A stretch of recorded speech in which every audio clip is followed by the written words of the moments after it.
Welcome everyone to the Foundation's second webinar on mental health.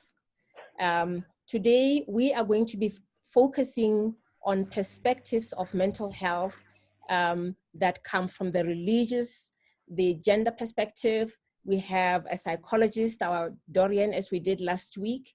And we will also be looking at the cultural perspective of mental health. We are aware that during this COVID-19 pandemic, many families are actually having to deal with chronic mental health from people that have been suffering from mental health, but as well as the new anxieties that are arising because our children are not yet back at school. We don't know when schools will open. Those that are at university are not certain what's going to happen with the academic year. And we're also very anxious about, the lockdowns as they are being lifted. There's a lot of uncertainty as to when we're going to go back to work. Are we going to be okay if we go back to work? So we want today to address all of these issues from different perspectives as we addressed them last week from a medical perspective. So I'm going to hand over to our facilitator, the wonderful Dr. Stembile Mbete, who will take us through this panel discussion. And I'd like to encourage you to please send your questions as they help us to think through and shape the discussions. And lastly, there will be another session on mental health for students and for the workers. And we will let you know when we have that. Thank you once again for joining us.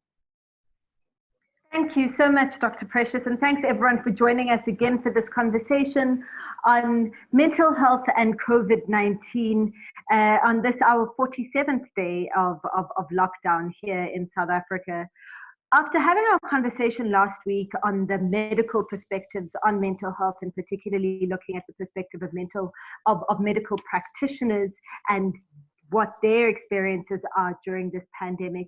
Today, we're going to look at a bit more at a social view and looking at different perspectives from different parts of society around mental health in general, but in particular, then looking at COVID-19 and responses to this pandemic, and in particular, what support structures there are for people at this time. To help us go through this discussion and to really unpack all of these issues, we have a wonderful panel here, and I will introduce them in turn as they are appearing on my screen. First, I'd like to introduce Mr. Bafana Khumalo, who is the co-founder and director for strategic partnerships at Sonke Gender Justice. He's been a commissioner for the Center for Gender Equality, and he serves on SANAC, the South African National AIDS Council, and the National Men's Section. Thank you so much for joining us, Babu Khumalo. Thank you for being here. Our other guest is Bishop Malusi Mpumlwana, who is the General Secretary of the South African Council of Churches. He's a bishop of the Ethiopian Episcopalian Church and somebody that has been very involved in different responses to COVID-19. Thank you for joining us, Bishop. Thank you for having me. Our next speaker is somebody who was with us last week, and she's joining us again this week, and it's great to have her here. Dr. D, who is a clinical psychologist. She's been involved in many of the conversations around COVID-19 and mental health that are taking place in different sectors, and it's such a pleasure to have you here with us. Thank you very much. Lovely to be with you. Thank you. The next person is Ms. Casey Chambers, who is the Director of Operations at SADAG, the South African Depression and Anxiety Group. She was with us last week, and it is a pleasure to have you back here with us to speak more about these issues. Thank you very much for having me back. Thank you. And then last but not least, somebody that I consider a colleague, Dr. Bobani Kambela, who is a academic, an anthropologist, a lecturer in anthropology at the University of Johannesburg. His PhD is in anthropology, and he's done quite a lot of work on critical medical anthropology and cultural perspectives and on global health. So it's a pleasure to have you here with us. Wonderful. Thank you, Dr. Mbete. Thank you. So to begin, I would like to ask Ms. Chambers, I think that the very fact that we can have this conversation is because South Africans are slowly opening up to speaking around mental health and all related issues, but there's still quite a lot of secrecy and shame that's associated with it. Can you talk through your work, especially with SADAG, which has been one of the institutions that's been really driving the opening up of the conversation on mental health? What can we do to open up this conversation on mental health and to assist those that are in need? Thank you, and thanks for that really important question. Stigma around mental health in South Africa has been around for a very long time, even before COVID-19. People were too afraid to disclose they have a mental health issue, they don't want to be seen accessing help for a mental health issue. And it's still, unfortunately, what we perceive mental health to be is what we see in the movies, that you're crazy, you're dangerous, you're weak. And I think a lot has to do with how our culture sees mental health. Again, it doesn't look like it's a real illness. You can't physically see it, therefore it's not a real illness. We also know that there isn't one Zulu word for depression. So therefore it's really hard to grasp it that this is a physical condition that needs real treatment. The stigma, the impact of the stigma around mental health is that it prevents people from accessing help. They're too afraid to go and seek help or to say that they're not coping. So they struggle in silence. And we see this particularly in men in South Africa, is that we have less men coming forward because they have depression or anxiety. However, they're the most at-risk gender group with regards to suicide. Men in South Africa are 4 times more likely to commit suicide than women because they don't talk about it until it's really urgent or it's too late. So what we're trying to do and the ways we can start breaking the stigma around mental health is having conversations like this. And it's really great to see so many men part of the panel as well today, is really just starting the conversation that depression is real and it could affect any one of us. When we look at the stats, 1 in 3 South Africans will or do have a mental health issue at some point in their lifetime. That's a lot of South Africans that will be impacted or affected by mental health. So talking about it, sharing stories, breaking down the stigma and the misinformation around mental health is really important. And that's why a platform like this is really important for us to talk about and to start the conversation. Fantastic. Thanks, Ms. Chambers. And I think that that issue of stigma is such a big one around what prevents people from seeking out help, but also that prevents us from actually talking about these issues, that there's so much shame associated with mental health issues. Bishop Mlona, I'd like to turn to you because I think that, for many people, the church or their religious affiliation, so whatever their religious affiliation is, but their religious leaders, their religious community is often where they go to get support for whatever issues they may be facing, but particularly to get counseling support for mental health. So I guess from you, I'd like to know, what's the role that religious leaders can play in supporting people that they minister to deal with their mental health issues? Thank you for asking the question. I actually think that the scale of the problem can hardly be quantified.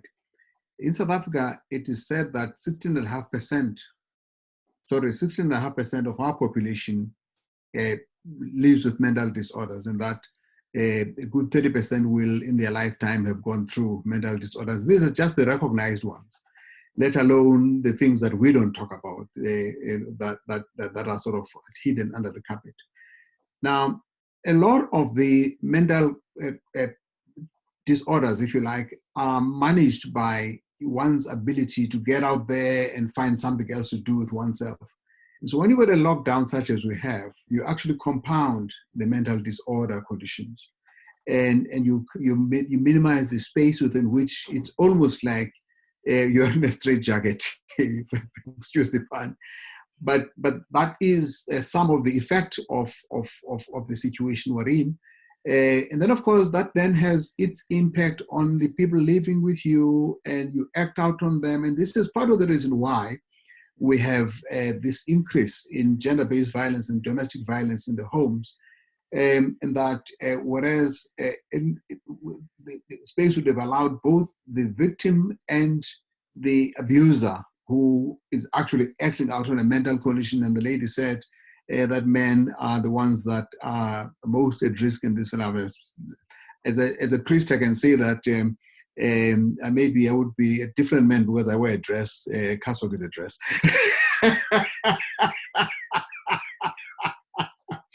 But it is actually a very serious thing. Now, churches have been able to receive, not just churches, I'd say that religious institutions, including sangomas, actually, become spaces where people go for some kind of therapy and relief. And this is prevented at this time. So one of the things that the churches have been saying and doing is to say, let us organize in the local communities what we call local ecumenical action networks, LEANs. Every church relates to the next one. And then this becomes a body that reaches out or becomes a repository for people's fears and concerns, so that someone has got somebody they can relate to for all those that are destitute.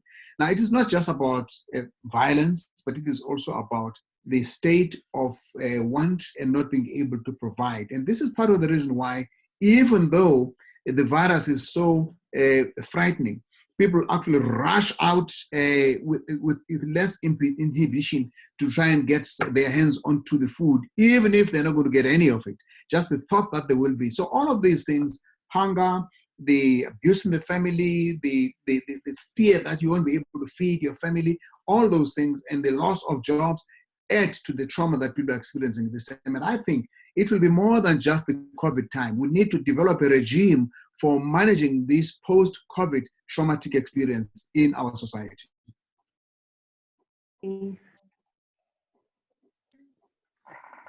Certainly, thanks, Bishop Mpumlwana. And you've mentioned a few really important things, something that did come up in our conversation last week, and I think that we're going to need to have a continuing conversation on it, is this post-traumatic stress, that people are going to be dealing with a great deal of trauma whenever this pandemic ends. And I also think that, this extension of the crisis, right? We're used to crises being a fixed moment, something that you can draw a circle around it and say, well, that was the crisis. That's how we imagine these things. But certainly with what's coming out from other countries' experiences, from what we're hearing from medical experts, this is going to be an ongoing problem that we're going to be dealing with for 2 years, 3 years, however long, depending on who you speak to.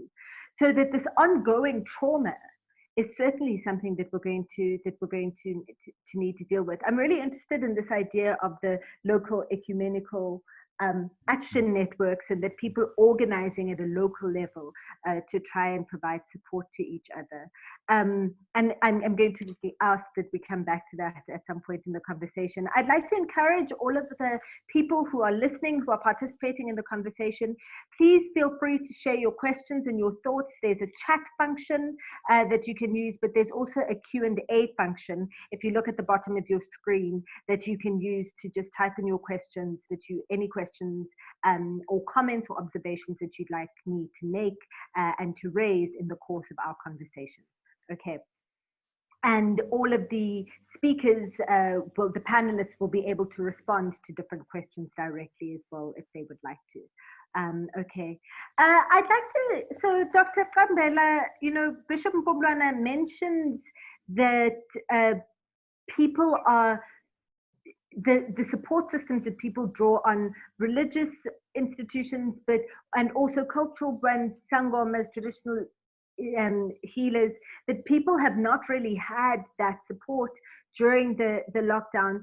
And we don't, Ms. Chambers had spoken about how there's no Zulu word for depression, that we often don't think about indigenous knowledge systems and indigenous and cultural knowledge in terms of dealing with mental health issues.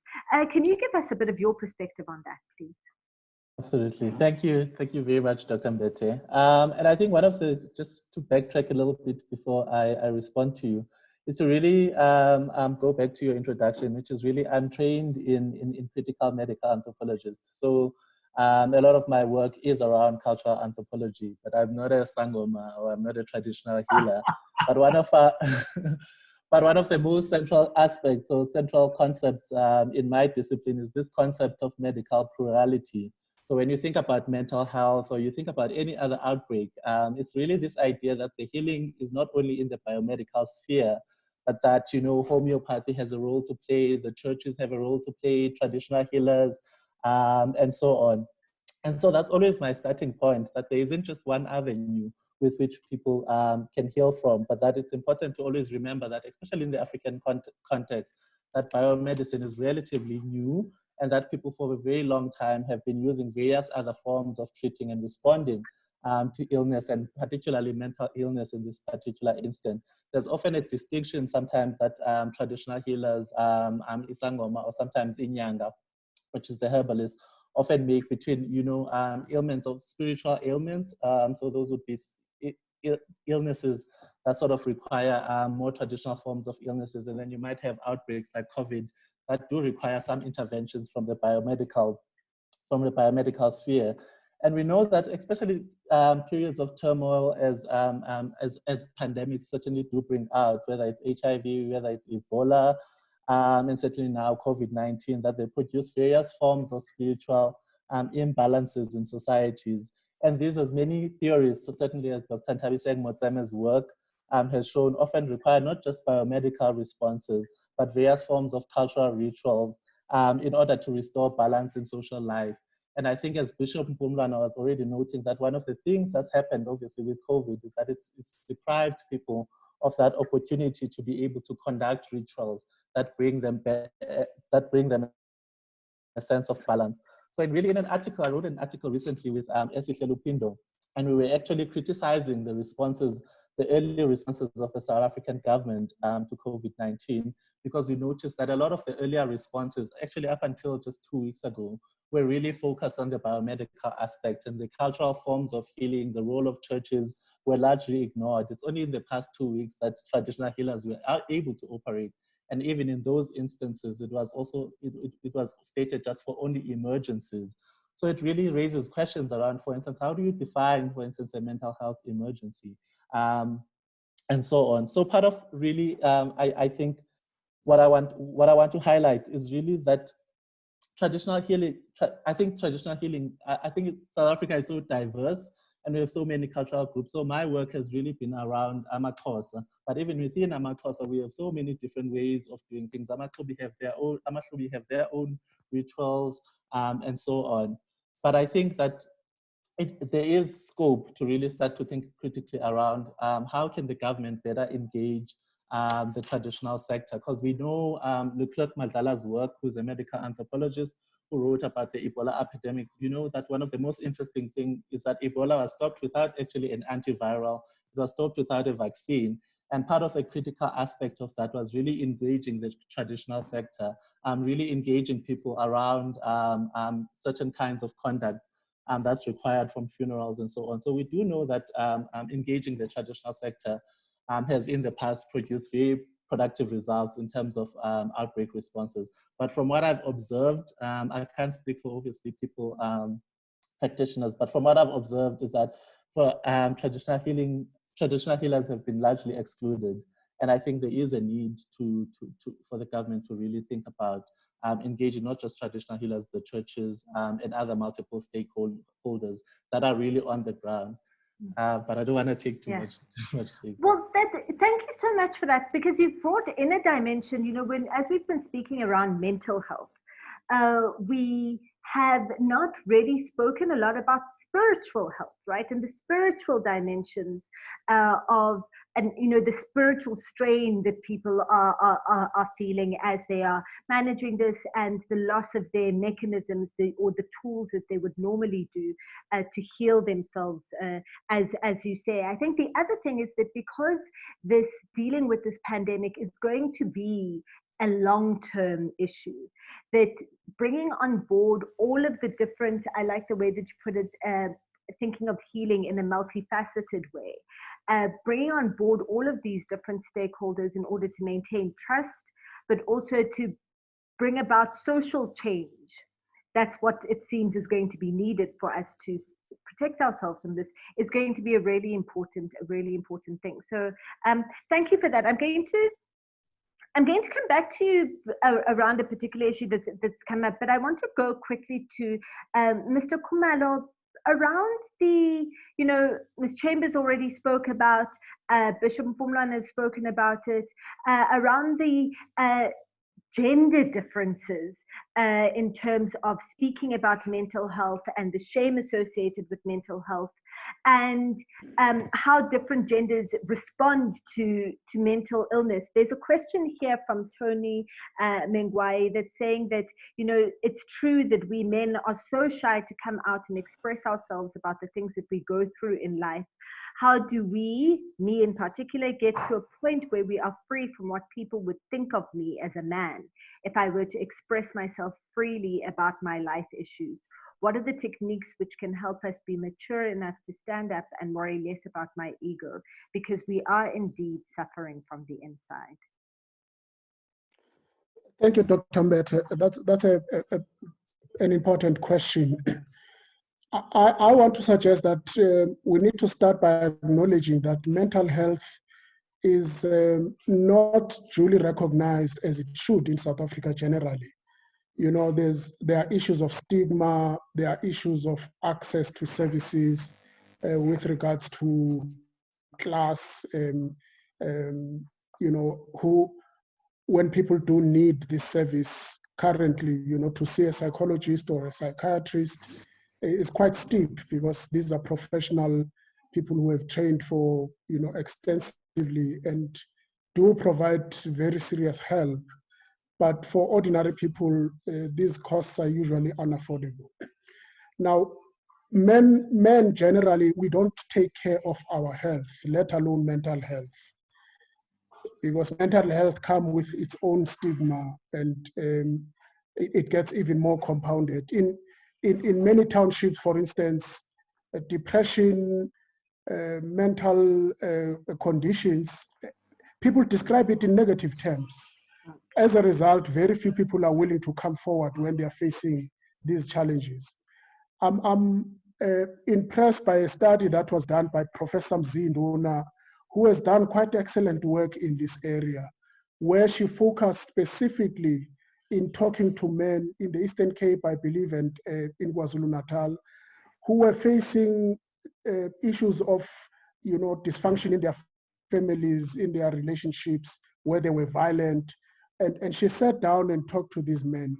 And she discovered very interesting information about most of these men have either been violated themselves as young boys, they've been exposed to violence at home, and in their development and their growth, no one has ever taken into account how they can be supported, that they themselves must move away from those experiences. And so it's interesting to me that talking to colleagues that are in this profession, you hear how even in the medical field, training on mental health, the curriculum has been so reduced that it's almost negligible, which in itself raises a question around our approach as a country to responding to issues of mental health. What we need, of course, is to provide an alternative that says to people, there's nothing wrong to show vulnerability. There's nothing wrong with speaking out when you have challenges. It's only when you speak out that you can find help. I like an idiom in Zulu which says, "Injobo ithungelwa ebandla," which means when you have a difficult situation, unless you talk about it, it cannot be resolved. It remains your problem. So we need to create a culture where there is an openness to can talk, but if we encourage people to do that, will there be a reciprocal respect for somebody who comes forward and says, I've got this challenge, and that the person gets help? I used to pick up, just to make one example, Dr. Mbete, I used to pick up issues with police you know, why police in the service are, when they are facing these challenges, either end up taking a lot of alcohol, killing their partners, killing themselves. And talking to some of the police that were themselves going through these challenges, I discovered that the police service has got a very good wellness program, at least on paper. It's well described, it's supposed to be providing all the necessary support. But very few people, police go. Why? Because many of them are told, if you can go there, chances of you rising in the ranks are very slim.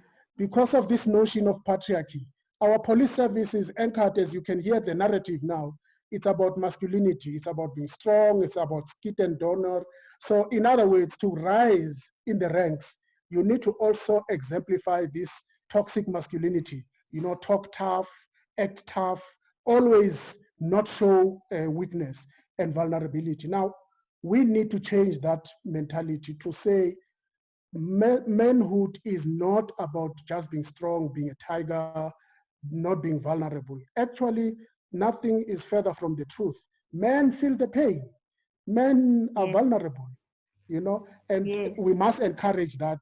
And the more we do those interventions with younger people, as Bishop Mpulan was saying, if people want to go and see a healer, they can feel free to talk to a healer about their issues, but they will not talk publicly about that to their colleagues or to their partners, because there's this stigma that is associated with a mental health condition. So we need to demystify that and say all of us face some challenge at some point, as Casey has said earlier. You know, we all have some mental challenge at some point, and we need a hand to lean on, somebody who can listen, somebody who can accompany us. And we demystify that, it will help us a lot. Thanks so much, Mr. Khumalo. And what you've raised actually is such an important thing around what communities can do to help each other and to help themselves.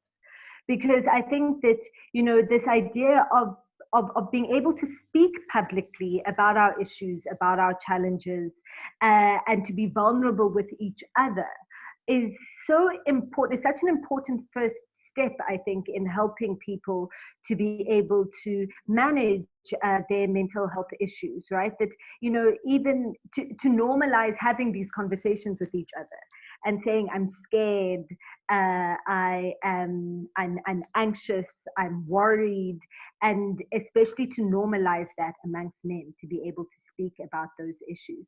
Dr. D, I'd like to come to you around that. And firstly, I know that you've done a lot of work about how women experience mental health and mental health challenges.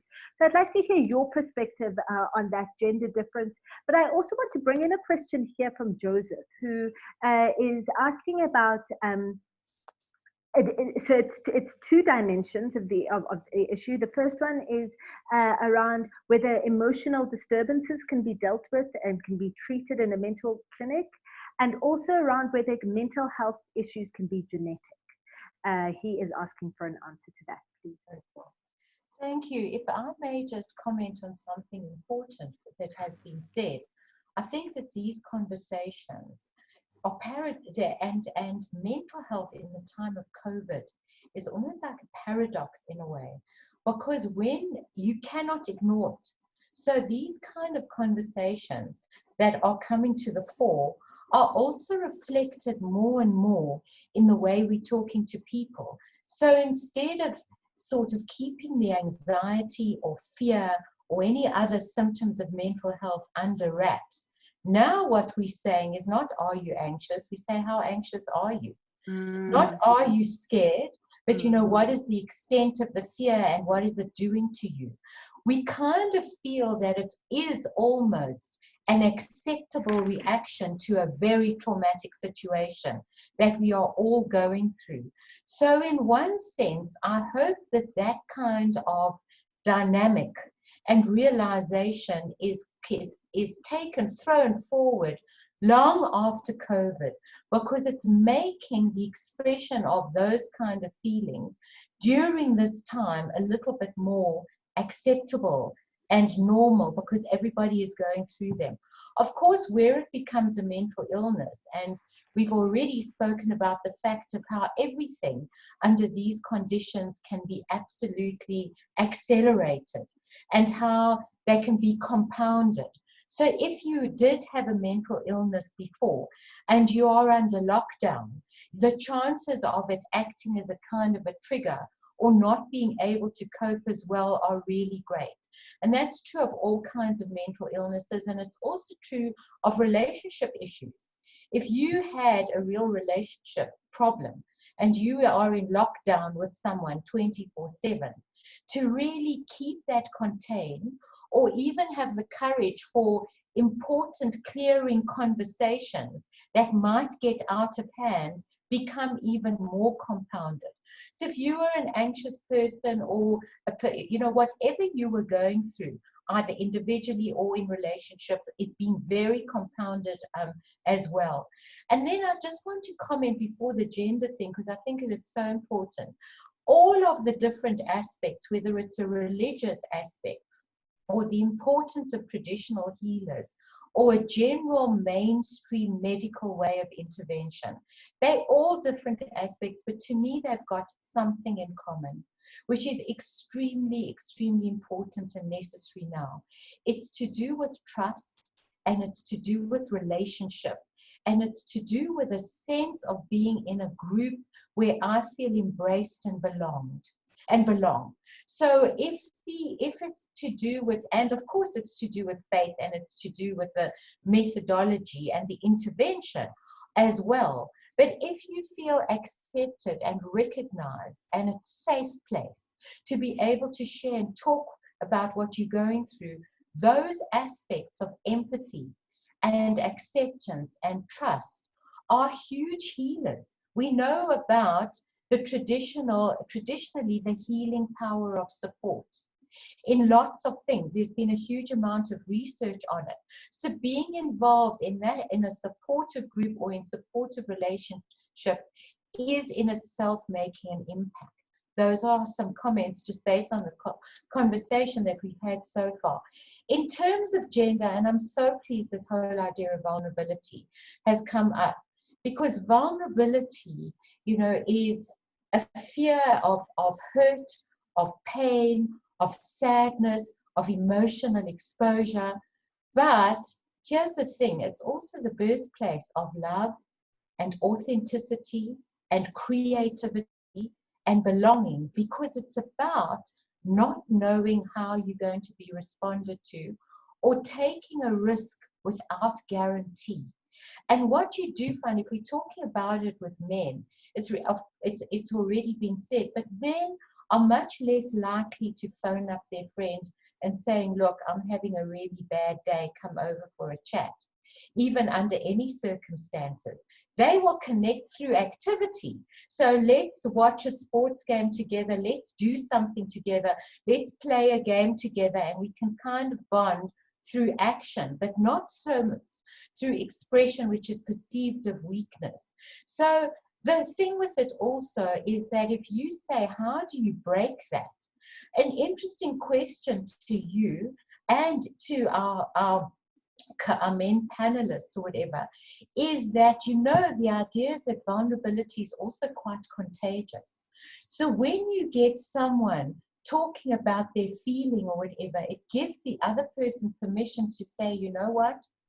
I feel exactly the same way. And then the depth of connection that you feel, it enhances your connection and your regard for that person. Whereas, of course, the fear is that it just does the opposite.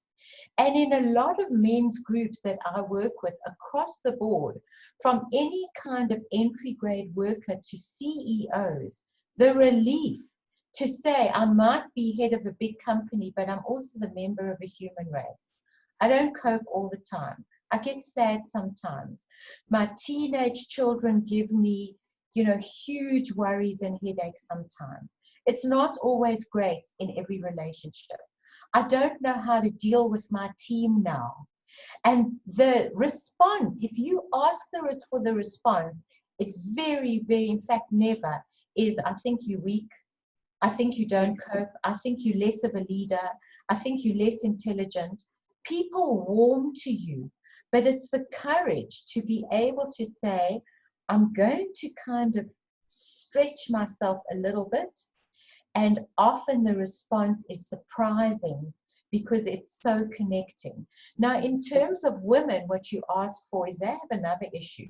Women on the whole, whatever it is, are often reared to be nurturers and caregivers, which is a wonderful role, and no one wants to ever mess with that role at all.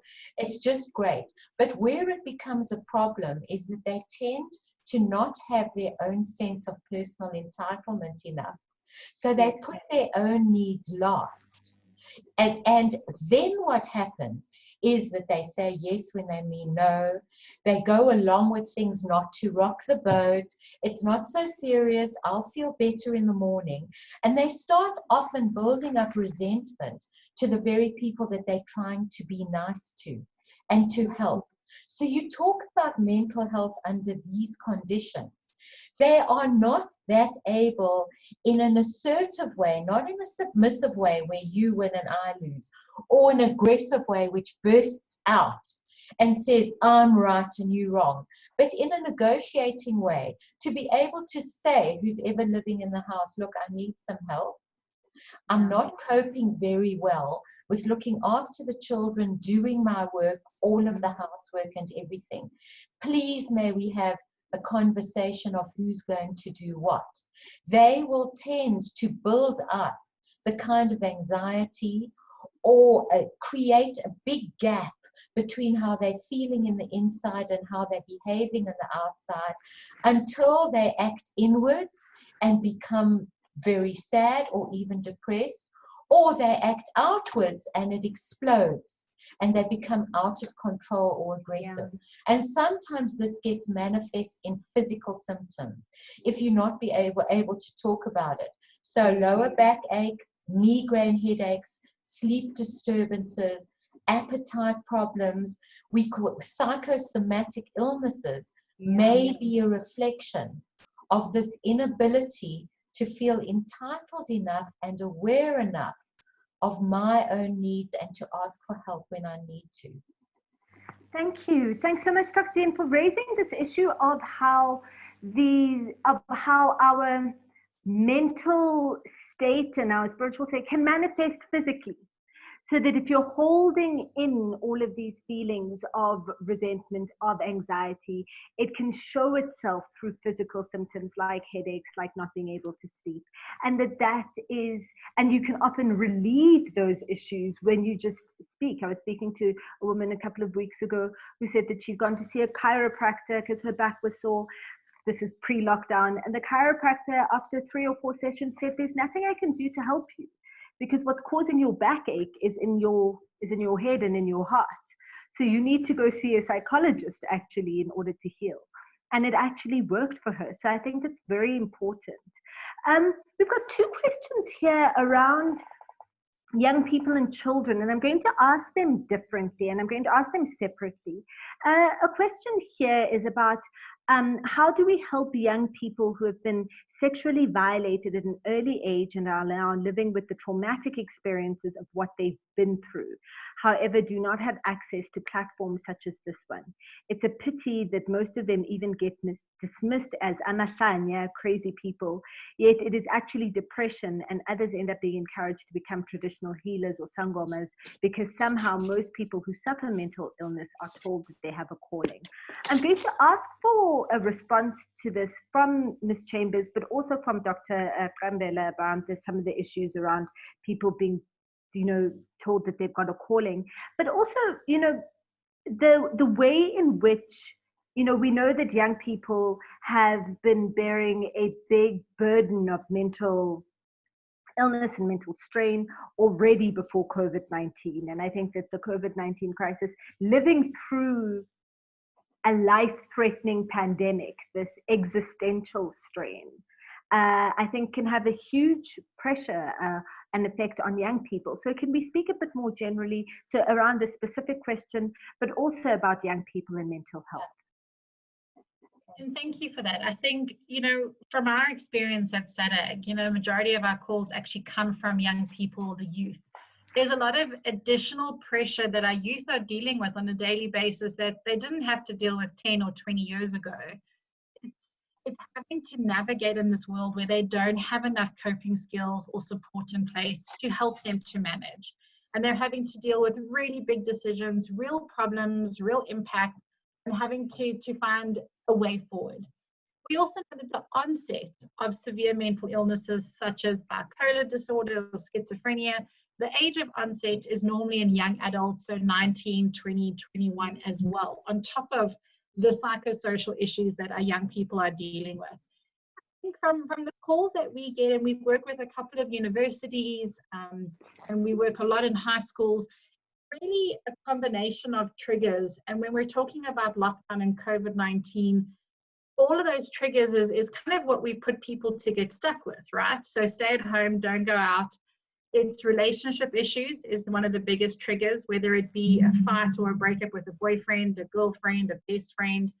Family relationships, so conflict within families, abuse, breakup of families, as well as kind of any trauma, loss of a loved one, issues at school, and normally it's a combination of these issues that make students and young people feel really overwhelmed. And I think you're now taking young people who are dealing with a lot of issues and a lot of problems already, and now throwing in COVID-19, where there's now impact on studies, career, employment, and can be very overwhelming. And this week we've seen some really serious, hectic cases of young people who are just not coping and trying to take their own life. And I think it's so important for this generation that we reach out and say it's okay to get help. And we encourage them to seek help before it's too late. But it is a real issue. And from our stats, the majority of our callers are from young people. Yes. Dr. Prambela? You're still muted. Okay, that's a very, very tough question. And I think it's a very tricky one to answer because on the one hand, you don't want to deflate, obviously, the experiences of those young people who might have had this experience.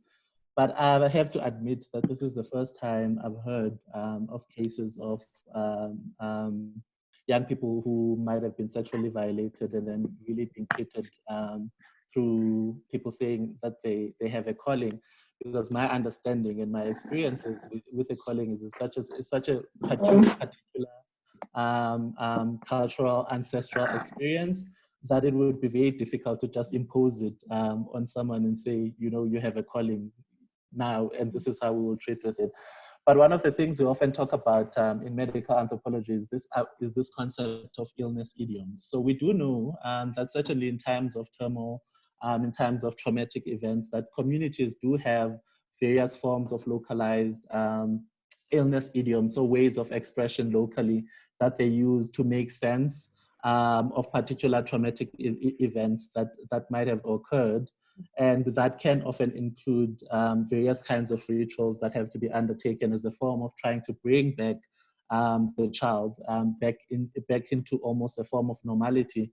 In fact, in the last article that I wrote, again with Esihle Lupindo, we were talking about one of the, a lot of the conversations this past week have been about how a lot of people arguing that some of the COVID-19 restrictions in South Africa are too strict.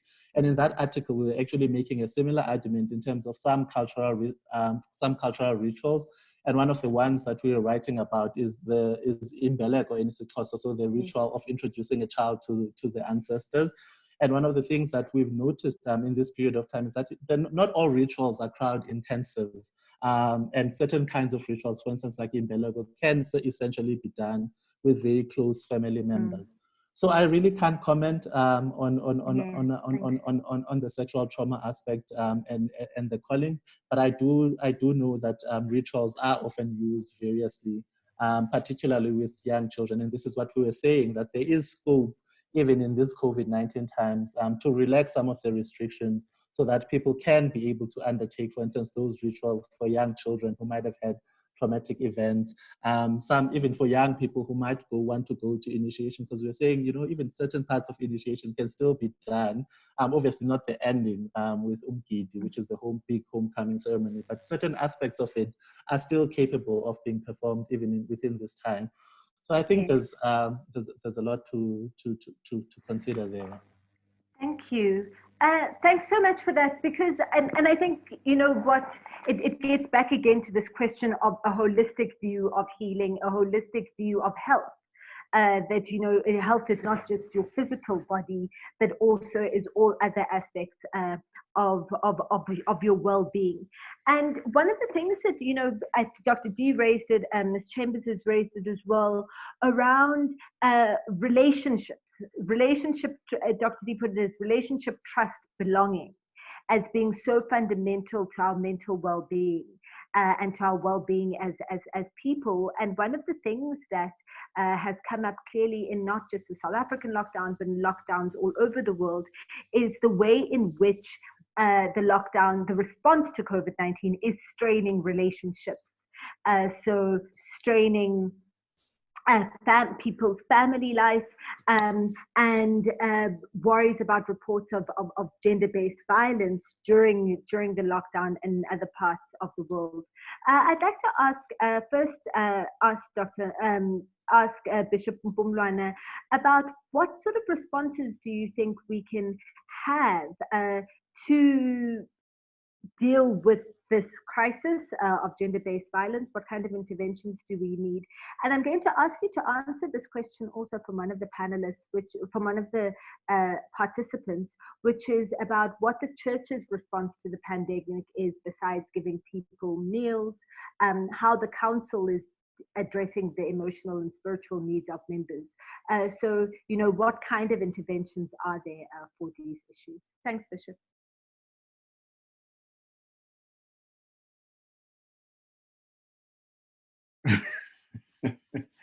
Yeah, thank you. Well, age is vulnerable in COVID time. Yes, you can see that there is a huge cry out there for churches to be opened.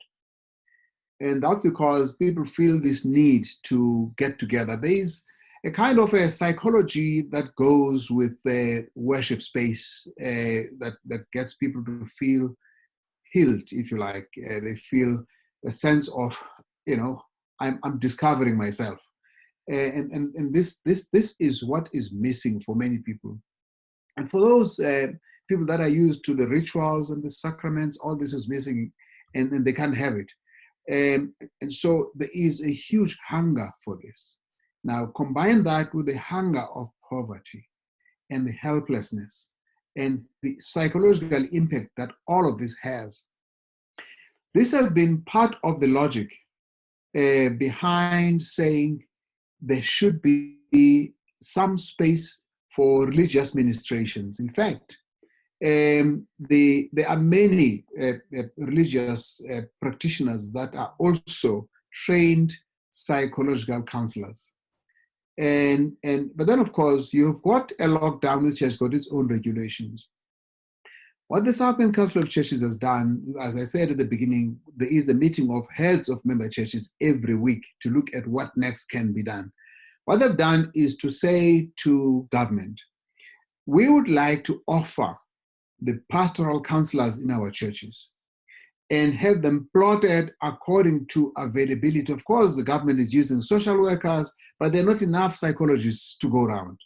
But there are, I remember that there was a book published by the very first, Black psychologist, Professor Chabane Manganyi in 1973. It says, Being Black in the World.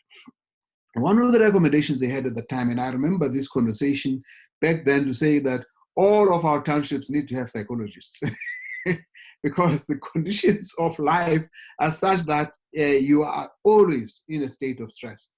But the point he made was that there has to be what you might call, if you use the Indian language of the barefoot doctor, you need the barefoot psychologist.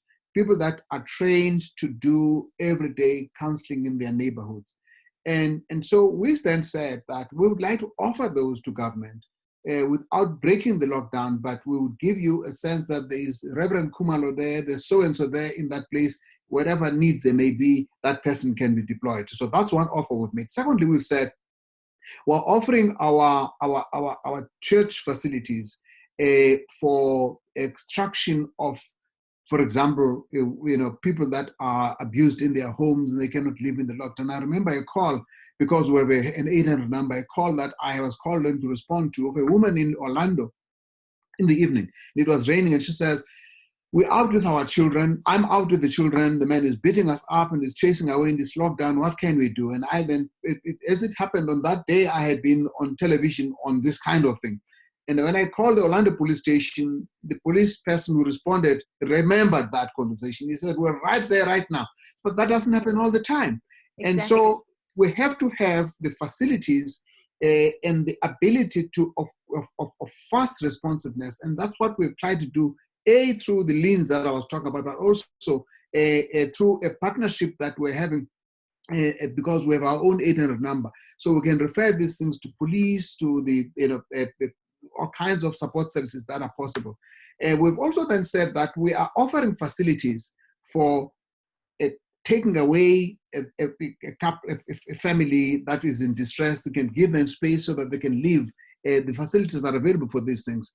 Now, a person is asking, what else are we doing? We actually developed a pastoral plan.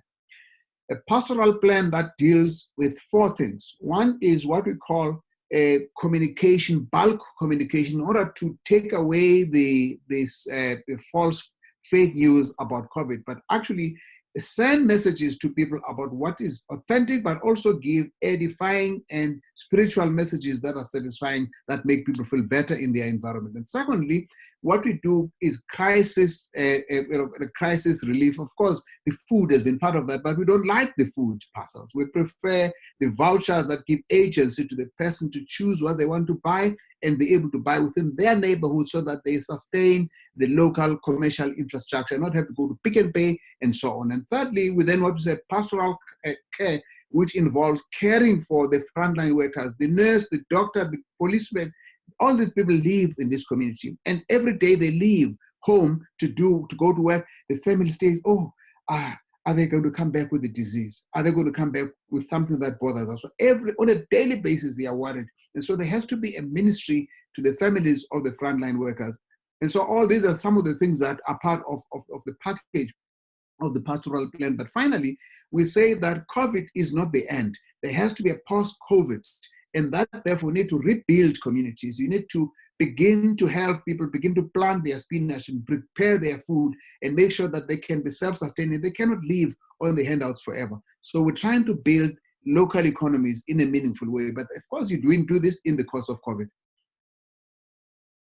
Wow, thank you so much for that. And I think that what you've done in the answer to your question, Bishop, is that you've answered some of the questions that were being asked about poor people, about people in rural communities who don't have access to psychologists and psychiatrists, where there is no barefoot psychologist. And what services can those people access? And in what you're raising a very important point about the role of church leaders who are trained in counseling to act as counselors in contexts where there is no other infrastructure, and that's an important thing for us to know and to hear. I think that the other issue that you've raised that's very important is about how this COVID-19 crisis, Dr. D used the word amplify, has acted as an amplifier for all of the other socioeconomic challenges we have as a country, right? So people were going hungry before COVID-19. People were dealing with deep mental health issues before COVID-19. And now what this crisis has done is it's just amplified all of those challenges that people were dealing with. And one of the things that people were dealing with before COVID-19 was gender-based violence. I mean, a lot of your work, Mr. Kumalo, is around gender-based violence issues. Could you tell us a bit more about what the situation is currently and how your organization and others are doing some work around that? The situation currently within COVID, of course, is dire, Dr. Mbete, as you would know. the statistics that we are getting from the Department of Social Development, as Bishop Bumulana has already indicated, is that violence has increased during the lockdown. And that was to be expected. You know, people who live in an environment where they are violated, you know, intimate partner violence is the order of the day. It gets compounded when people are contained in one space. What worries us more is talking to a friend from Teddy Bear. There are also lots of complaints from children who are in distress at this time.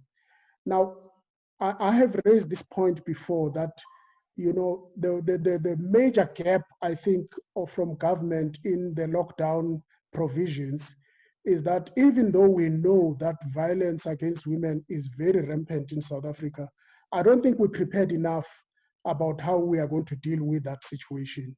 It's not enough to simply say to people, you can call, you can send a WhatsApp, you know, when you are facing this challenge. How do you do that when you are with the perpetrator in the house 24/7? You know, it means people must steal time to, when the perpetrator is somewhere else, to try and make a call a call center where there's a long list of people who are waiting to get their calls responded to.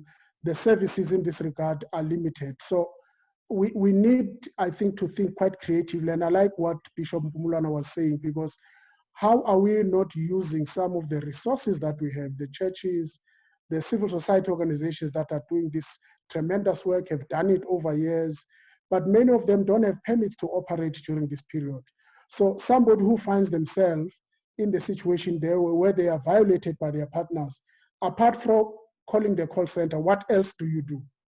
And that raises a lot of mental issues, because people are living under huge distress, anxiety, you know, worried about what is going to happen. And there's no outlet as to what is it that they can do. In our intervention, at least organizationally, we have developed some material that we are sharing through the social media platforms. We have issued some pamphlets that we've asked our partners to distribute in communities, pointing people to some of these avenues where they can reach out to when they need some support.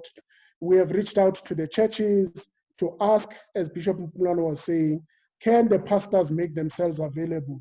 So that if people try and call the call center and they can't get anybody, can they phone a local pastor who is trained in counseling? Because I think that is important also, Stembele. We must not assume that because people are pastors, they can counsel. Yes. Counseling is a particular skill. We don't want to also make people to be exposed to more vulnerability, where they are sent to somebody who tells them, no, this is a demon, we know, we'll pray about it, it will go away. Violence is something that needs to be dealt with. Yes, prayer is important, but as James puts it, prayer must be combined with action so that you can increase hope for somebody who's finding themselves in distress and they see that they can do this. My parting shot is, we have excellent organizations like SADC who are doing excellent work, but who supports these organizations? I don't want to put my colleague in you know, the front point here, but I know for a fact that they're struggling to get resources so that they can do the important work that needs to be done. So if indeed we are saying mental health is important, I think we need to see more support to organizations like these, your Lifeline, your SADC, your Teddy Bear, your Childline, so that they have adequate mechanisms that they can provide the necessary support that is required. And of course, this is affecting people differently. You know, men are stressed because they don't have cigarettes, they don't have access to alcohol. Stress nevertheless, but you know, it's a privilege, you know. Whereas women are stressed that they are having to sit with people who are morose, who take this out on them, you know, every day. So we need to find mechanisms in our society that says human life is more important than access to some of these things that really don't make much add value to our lives. And that requires that we work with men to change the mindset, to say alcohol is not the be all and end all of life. You can live without a cigarette, but your family is much more important. There are things that you can do with your family that can add value in strengthening family ties. Just that moment that you spend with your partner, that you can be able to talk, makes a lot of difference. Thank you. Thanks so much for that, because, you know, yeah, so many, one of the things that came out last week is that, you know, so many people have had their crutches, the thing that they rely on to get them through the day, removed. So whether that's alcohol, whether that's a cigarette, whether that's going to a soccer match, and we're seeing the consequences of that in the way that they are dealing with things in the home. Ms. Chambers, I'd like to hear from you. So we've put up the number here for SADAG, which is 0800 567 567. If you can't phone them, please SMS 31393, and the SADAG counselor will call you back if you are in distress. So please do take that number, it's in the chat, and please do share it widely. We've had a number of conversations around children, or a number of questions around children. There's a question here about how do we protect children from being at the center of witnessing their parents break down in front of them, because this will also affect the children mentally in the near future. We've had another question about you know, children being stuck with their parents or being stuck in the home during this lockdown. You know, what can parents be doing or caregivers be doing to support those children during this time? And there's another question about parents, you know, who are dealing with fear and self-doubt and anxiety, that they will be able to cope with things, whether it's an intense workload or not having work at all. You know, so that dynamic of parents and children and the effects of this pandemic on them, can you talk through some of those issues, but also what some of the solutions and support can be? And I think it's such an important topic, because I think, again, talking about vulnerable women as we carry the burden of our families and our children, and also being a working mom with 2 children at home during lockdown. There are some good days and some really interesting days. So again, I'm learning just as everyone else is. But I think we forget, you know, if we as adults are stressed and overwhelmed and anxious while we're trying to deal with the news, the updates, the new restrictions, we've never had to do lockdown before. We're all at home under these circumstances. It's not just we're working from home or doing homeschooling. We're working from home in a crisis. We are staying at home in a crisis.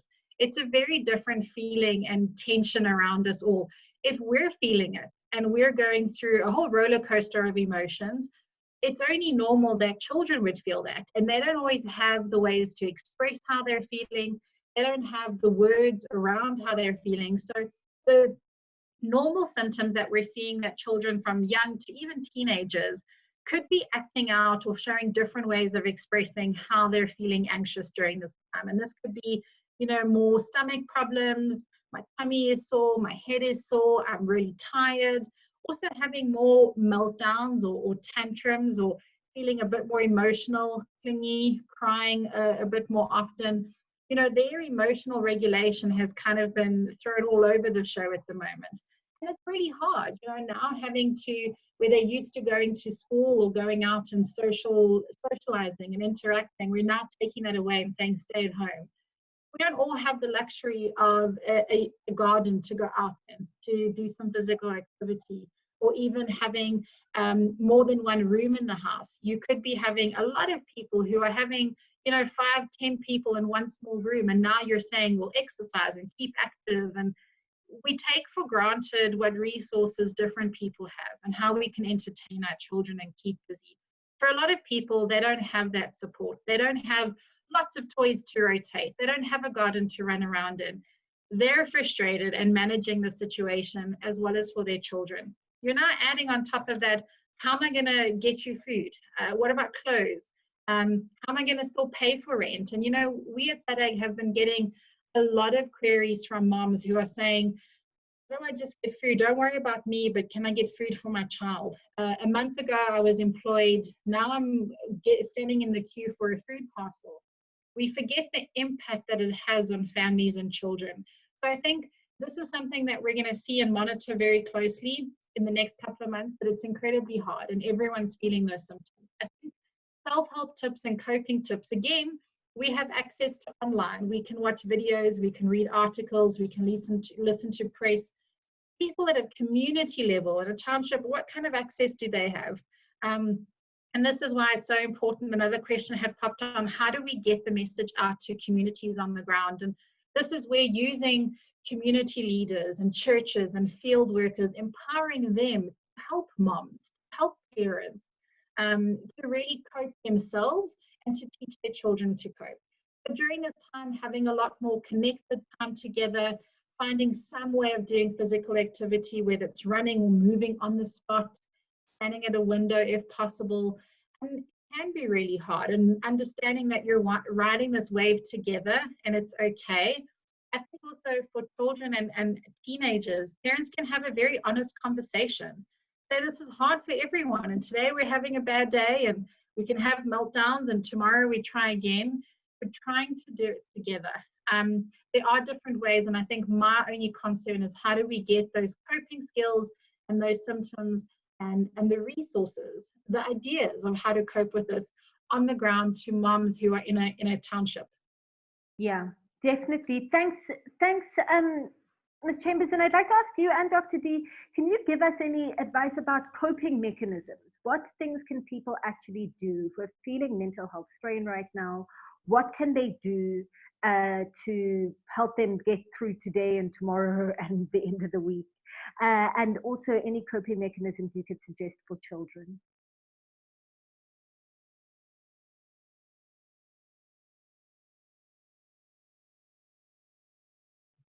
I think Dr. D, you might be on mute.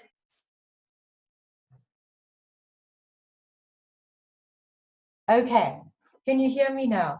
I just want to point out and to applaud you, Casey, because just what we were talking about a short while ago, we saw happening right here on this panel in front of us. Casey said, I'm a mom with 2 kids at home. Sometimes I have good days. Sometimes she used the word interesting. They are really interesting, which means sometimes these days are really tough. Now, that was an absolute expression here and now of vulnerability. She's not putting herself right out as the person on the panel who knows everything, who copes with everything every single day. So my question to you, just from that short interaction, is do you feel less about Casey, about her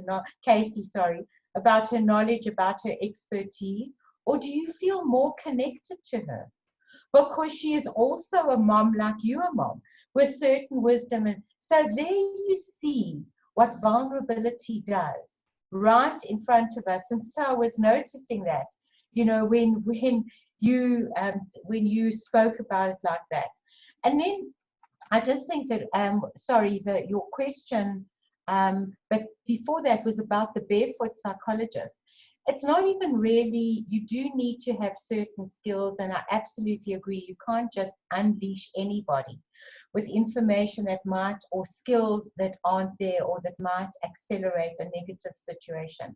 But basically, if you've experienced grief in your life, trauma in your life, uncertainty in your life, fear in your life, sadness in your life, and it enables you without judgment to connect with what the other person is feeling like.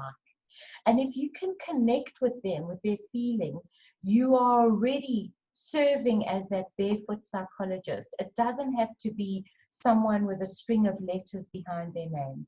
It can be a mindset that is really, really useful in those situations. So if you talk about coping, the first thing is that if you name it, you can tame it. If you recognize the feelings that you have instead of trying to shove them under the carpet. So many of our carpets are looking like the Alps after a while because everything is just sort of pushed under it, hoping that it's going to go away. We know that what you resist tends to persist. It doesn't really go away. So it's naming the feelings and accessing them. And in doing that, you prevent them from overtaking you. You're moving into a different part of the brain, more the thinking part of the brain, the neocortex, less of the primitive brain. The primitive brain says, or reaction, and the thinking part of the brain says, you can respond. So already you're doing something that is going to help with those feelings overwhelming you. Then I think it's also about a bit of self-compassion. As we were hearing, it's a crisis. Self-compassion for ourselves, self-compassion for our kids. For the kids, you might see regressive behavior, things like they stopped wetting their beds. It happens now from time to time. Or they're asking for a pacifier again, or behavior that you thought were over. So you stretch it and you give a little bit of leeway for what you're going through now. And the way you treat yourself, if you could treat yourself like you would a younger person that you love, sometimes with that kind of compassion, give yourself a break if you can. You can say, look, I need some time. And this modeling that Casey was talking about for your kids, to be able to say without freaking them out, you don't want to have explosive arguments or them to witness abuse if you can possibly contain it or help it. But to say it is a hard time. It's a hard time for you. You're missing your friends. You never thought you'd be happy to go back to school. You know, I miss my friends too. We're in this together. We're going to go through it. So not to give yourself a little bit of slack. And then I think that this connection part of it is so important. We speak about the difference now. Maybe it's just to try and make us feel good. I don't know. But we are saying, you know what? It's physical distancing. Let's not make it only. It's not social distancing only. I don't think that there's any real substitute for that hug that you feel, the warmth of that hug, that reassurance, the physical connection. But it is important to keep up with friends, to keep up with family, to say, this is what I'm going through, how about you? And that, besides the things that have already been said, exercise actually really is important, even running on the spot. And the research shows that if you do 2 minutes an hour, very good research to show that if you can do only 2 minutes an hour every hour instead of sitting all the time, it really, really makes a difference. Sleep, even under difficult conditions, makes a difference. Having some sort of goal. And people are saying, from an emotional point of view, there was some lovely work about the 3 questions that we should ask ourselves before we go to bed at night. You know, one is, what can I let go of? In other words, can I prioritize and not sweat the small stuff? Can I let it go? If I can't let it go, can I clear it up? If there's an unresolved issue or conversation that needs to be had, that is difficult, that is causing difficult space and dirty space, can I have the courage to say, look, you know, may we talk about this? The other thing, we hear about it all the time, but it really is important to access a bit of gratitude. What in this environment can you be thankful for? Is it that your children are with you? You know, and maybe that wasn't a guarantee. Or is it that for today, I was able to offer something tangible to my family, to feed my family? Is it for some support that I've never acknowledged the person for? You know, I really appreciate you. That kind of gratitude changes a bit of a mindset and makes you get a perspective of not what if, and catastrophizing into the future. It grounds you into the present tense. And I think I've said 2 questions, but that's it. I've got gratitude, let go, and do I have a goal for today? That's the 3rd thing. Is there something, whether it's to do some exercise, whether it's something to do with being productive or work, can I achieve some sort of goal today, even if it's spending some quality time with a family member?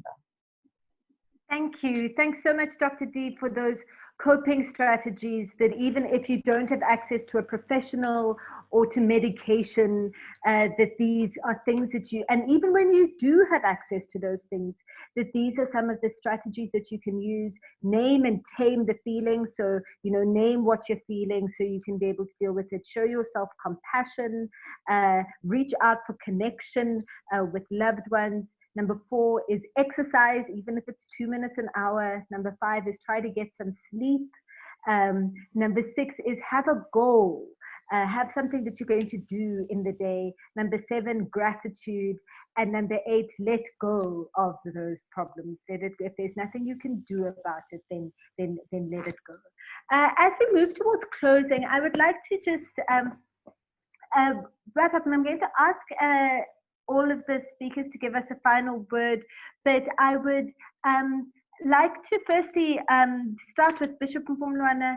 You know, there's been a question here been asked about helping older people who are locked down alone, who are not mobile, and aren't able to go to church or to daycare centers. What kind of help is there for those people? And I'd like to just hear from you also, if you could give us the number of the 0800 number that you were telling us about, that we could give out so that people can get help from the church.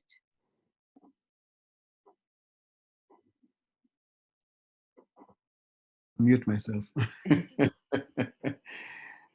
Yes, the purpose of the local ecumenical action networks is to identify the people that are shut in, that there are people who survive by somebody coming to visit them, to do this for them, to do that for them.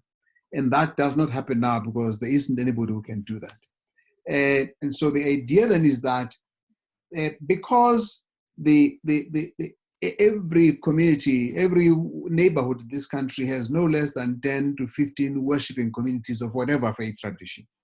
And so there's always going to be that network around one that knows, not necessarily because they're in the same church or mosque, but because it is a neighborly thing to know what's going on at so-and-so's place. And because of that, we're able then to identify those who are in distress and most need and find ways of ministering to that. There was a point that was raised by Mfundisi Khumalo about the people that might be in abusive situations. We're trying to build on this, that the LEANs must have what we call family support units. These would be trusted people in the neighborhood, in the community, who, even though you can't make that phone call to a long line in an 800 number, but you can at least send a text to one of these people in your neighborhood. Hey, things are bad. And that person then can phone. We're advertising the government number because they're supposed to be the first respondents. But when that doesn't work, they can call our number, which is 0800 111 114. 0800 111 114. So that we can then see how to intervene on behalf of these people because they don't have enough time for an intervention. So we're hoping then that all of this packaging at the community level, strengthening that, it will, because many people see church life as just consumptive. It's not for your consumption, it's for the benefit. I mean, really, it's not about yourself as church, but it's about the community in which you live. And I think that is the case for all faiths, that it is a public service. Certainly, thank you. Yes, churches are a public service. It's not about it's not for personal edification. Exactly. Yes. And thank you so much for giving us those details. I think it is very important that we. I should say though that as well, we've set up a website specifically for this time. It's called churchinaction.org.za. Church in Action. It has then a number of offers there that you can look at what your church can do for community, what communities can do for themselves, and all the authentic information on COVID, and all that is there. And I just don't have the WhatsApp number in my mind, but that's also there. Perfect. I've written it down on the chat, churchinaction.org.za. Thank you so much. Thank you for that. Dr. Kambela, I'd like to come to you about your views. You've seen all of these questions, and I think that your intervention's really about needing to include traditional healers and all these other cultural rituals in our response to COVID-19 in general is going to be an important mechanism in terms of supporting mental health and the spiritual health of people during this time. But certainly, as Bishop Mpumlana has spoken about, the post-COVID situation is going to be, I think, a major one in terms of trauma and post-traumatic stress. And there was a question earlier about the intersectionalities, basically. So people dealing with this from different perspectives, from their different identity perspectives. Can you leave us with some closing remarks on that? All right, thank you very much, Dr. Mbete, for the wonderful facilitation. Just before I get to the closing thoughts, there was a point I wanted to make in relation to what Fundisi Khumalo was saying in terms of responses to gender-based violence. And one of the things that I wanted to sort of share is that one of the most detrimental effects of COVID-19 has been on the hospitality industry. And what a lot of countries have done is to actually open up guest houses, hotels for providing shelter, not just obviously to homeless people as the UK has done, but also in some cases to people who might be in abusive conditions or who might be battered in various ways. So that's one also practical aspect that the government can explore as a form of offering shelter to people who are living in conditions where they're subjected to various forms of abuse. But in just closing thoughts, I think this could be its own dialogue. But I just think one of the key things that I did want to emphasize in this dialogue is really the need for localized responses, and that really as African context, we have that not in every instance will biomedical approaches coming from the West always be relevant or applicable in their entirety. I think we have a wealth of knowledge that's both coming from the cultural sector, traditional, spiritual, and so on. But the response, I think also one of the things that I didn't emphasize enough is that it also has to be structural. And we also have to understand mental illness, not just obviously as a spiritual ailment, but that it's often tied to dysfunctional family environments, poverty and deprivation, structural violence, and so on. I think one of the panelists used this term that really stuck with me, which is that we are all suffering from the inside. And I think really not just obviously providing spiritual and traditional cultural support, but also really fixing the more structural issues that often do act as a determinant for whether people will be suffering from mental illness or not. It's also quite an important consideration. I think that's about it. Thank you, Dr. Mbete. Thank you so much for that. And Reverend Khumalo, from you, I'd like to, when we look at, the economic situation, and as the doctor said, that there's so many people who've lost their jobs in the tourism industry, there's also been a question about single fathers, single dads who are raising kids without a great deal of support. Can you give us just a few remarks on that and some advice that you would be able to give? Yes, Skembele, of course, we must encourage all single parents to, take heart at this time, which is difficult to be a single parent. And as we know, majority are women, but we do have fathers who also play this role and do a good job at it. I think it's important that we encourage all of those who are in those situations that when they do feel that they are under stress and pressure, they must also reach out. We are, of course, calling also on all the men that are in relationships, because the strange thing in South Africa, you also have absentee fathers who are there but are not there. Fathers who act like ATMs, as my friend Mbuiselo calls it, only respond when money is needed, but don't want to emotionally invest in their families. I think there's a lot that we need to call on all these fathers, to spend some time, quality time with their children, with their partners, provide support. And we are seeing through the UN Women, their campaign on he for she during COVID is focusing on that. What is it that as men we can do in our homes to ensure that we share the chores which makes life much better for our partners and ensures that we change the burden of care in the home.